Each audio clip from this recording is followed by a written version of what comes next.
All right. All right, so a little glitch there, but I am coming live to you with a weather update. And as you can see, let's switch this over to the satellite. We have still a major hurricane that we are tracking in the Gulf of Mexico. This is Milton. I mean, it's basically everywhere that we turn. We are hearing all about it everywhere. So let's get the latest on Milton. And what I do want to do is zoom in a little bit on this eye so that you can fully appreciate what we're looking at. I mean, look at this thing. It is a symmetric storm. It is completely surrounded symmetrically, may I add, by deep convection. This storm has everything going for it, and earlier today the forecast was for this storm to weaken some as it of course continues to approach the Florida coastline, but instead it actually had strengthened for a little bit earlier today. So this storm has not done a great job at sort of following the forecasts. It's not behaving itself, if you will. So we're going to have to keep watching this because I'm a little concerned that all of the forecasts as we approach the Florida coastline may be underdoing this a little bit. Category 3 hurricane, certainly probably a likely scenario, but there's a possibility this ends up being a Category 4 hurricane as it makes landfall just over 24 hours from now. It's 7:38 on the East Coast, so a little more than 24 hours from now, this storm's going to be making landfall somewhere along the west coast of Florida, and it is going to be catastrophic by all calculations. So let's take a look at the forecast models and what has changed, because there have been some changes from the update that I gave you a little bit earlier today. So as we're looking at the map, and notice you can kind of see my I guess you can see my mouse a little bit there showing up where we expect landfall. So what I'm going to do is zoom in a little bit more and give you an idea. I think this is the most I can actually zoom in. But there's the landfall, right around here in this part of Florida. And as we continue forward here, we're expecting all of that to decrease rapidly, all the conditions rather, to decrease rapidly. We're looking at increasing wind, heavy rain, and a storm surge that is going to come tomorrow night. So as that is working its way off to the east, and I'm going to refresh this page for you so that we can get that off the screen. As this is approaching, where it makes landfall is very important because it is to the right of the center where we expect the worst of the storm surge. In other words, just to the right of the, or east of the center. What I'm trying to do right now is get my little Painty app to work properly. It doesn't look like it's giving me all the tools that I want, so we're gonna skip that part. But as we're looking at this graphic, what I wanted to point out, so let's do a little reset here. What I want to point out here is that the center of the storm on many of the forecast models that we're looking at has shifted a little bit more to the south. So with a southward trend, I think that's going to put Tampa on the other side of the center, and that would actually create an offshore wind where the storm surge is not as bad. It's actually going to blow the water out towards sea as opposed to inland into the bay. Now, this is complicated because let's go back to a map here of Florida. This is actually a good map to use. So there's where Milton is right now, right? And then there's Florida. So as we're looking at this map, this is a good one to kind of compare on. And I'll make it a little bit bigger so you can see. So as this low is moving off to the northeast, as a hurricane is moving off to the northeast, it's pushing water onshore, right? So even though the center passes south of Tampa, there are several hours of water pushing onshore. So regardless, we're going to get a storm surge in Tampa, and it's going to be big. It's going to be one of the worst we've probably seen in our lifetime. Anyone that's lived there, if you've been there since 1921, you're over 100 years old at this point. So there may be a few of you out there, but generally speaking, none of us have seen anything like this in our lifetime, because the last time anything even close to this happened was 1921. So as the storm is approaching, it's pushing all that water onshore, right? The thing is, as it gets close to the coast and the wind starts to turn the other way, you start to get the water to be pushed out. That may happen for Tampa if the low passes south, but it will not be the case for areas, of course, east of the center or to the right of the center. It's confusing to say it that way, so we'll say it to the right of the center because it's actually going to be south of where it makes landfall in Florida. So I want to switch this graphic over.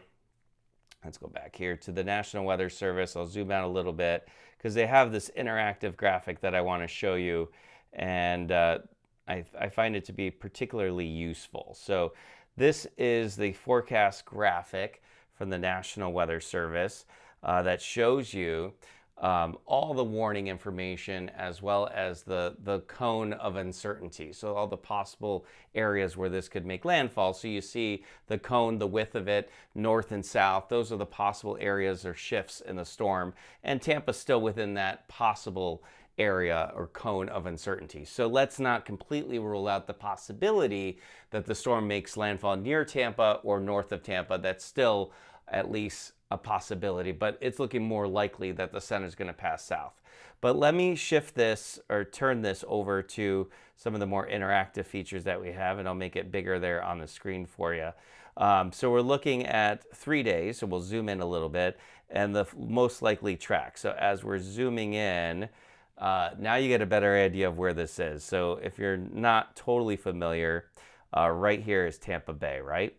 So the official National Hurricane Forecast brings the storm south of Tampa, still as a major hurricane, but as I mentioned, that does change things for Tampa because at landfall, the wind would be blowing the water out of the bay as opposed to into the bay. But it makes things worse for places like Fort Myers Beach, an area south of the center of landfall, because that's where the water is going to be pushing onshore, and we got a major problem unfolding there. The storm surge could be upwards of 15 feet in those areas. So I'm really concerned about Fort Myers Beach, Port Charlotte, some of those areas that are going to be in that area east of the center or to the right of the center as it's pushing onshore, where the water just continues to get pushed onshore with those sustained winds that are likely to be about 100, 115 miles per hour. At least that's what the forecast models are showing right now. So one other thing that has changed, so I think the first thing I wanted to mention was the shift in track. So a little bit more of a southward jog in the forecast track. That's number one. The second thing I wanted to mention is that the size of the hurricane is growing. It was a very small hurricane 24 hours ago, and now the storm is becoming rather large. And because the size is growing, we do expect that to be able to have a larger storm surge. Well, why, you might ask? How do those two things connect? I did this for some friends at a party one time because that's what the weather guy does, right? At a party, they make, conversation about a storm surge. That's what a weather person does, a meteorologist. But if you have your arms like this and you're pushing water on shore, you're only capable of grabbing so much water, right? As you're spinning and your arms are pushing water on shore. That's basically what's happening. But as you spread your arms out and you have a wider reach, as the storm grows larger in diameter, it has a bigger capability, a greater capability of pushing water and more of it onshore. So the size of the hurricane growing is actually what makes the possible storm surge even worse as we go into tomorrow night. So those are the two things that I did want to mention. A shift in the storm track a little bit south, which may put Tampa, at least the Tampa Bay area, right outside of the worst storm surge.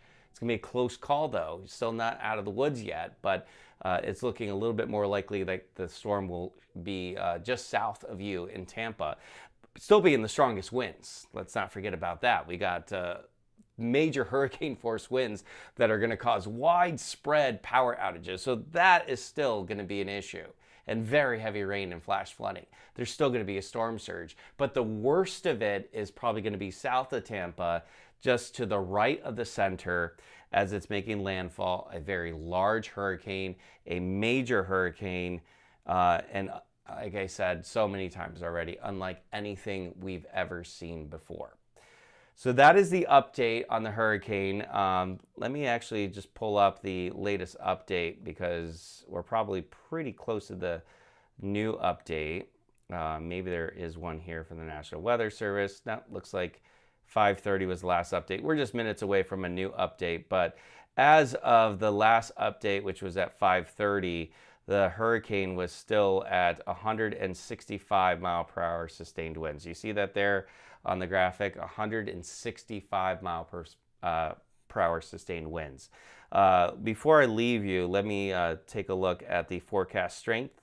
Let's see what that looks like on one of our forecast models, or at least the majority of them.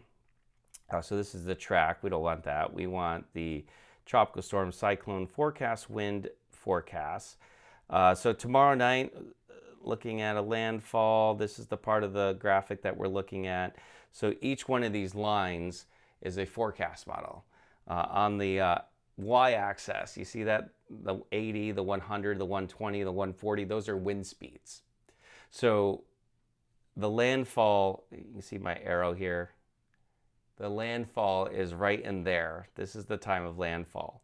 So we're in this 120 to 130 mile per hour winds at landfall. That's what the majority of the forecast models are showing. There's a possibility the storm's a little bit weaker, but there's also the possibility that the hurricane is a little bit stronger than that. So we should be prepared for all of these. The advice always is to prepare for the worst. And worst case scenario, based on what the forecast models are showing, is a hurricane making landfall just south of Tampa with winds sustained at 140 miles per hour and a storm surge up to 15 feet.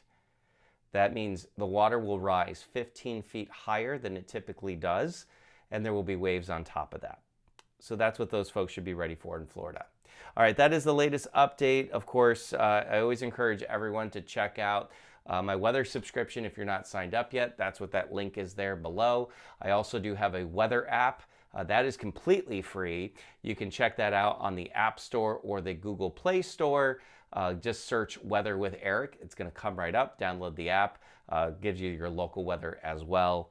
Of course, all of this comes at a price. So I always mention that if you would like to say thanks, you can always go to Buy Me Coffee or buymeacoffee.com/Eric Adame. And you can buy me a coffee there, which helps to pay for the radar and the weather model information and all that stuff.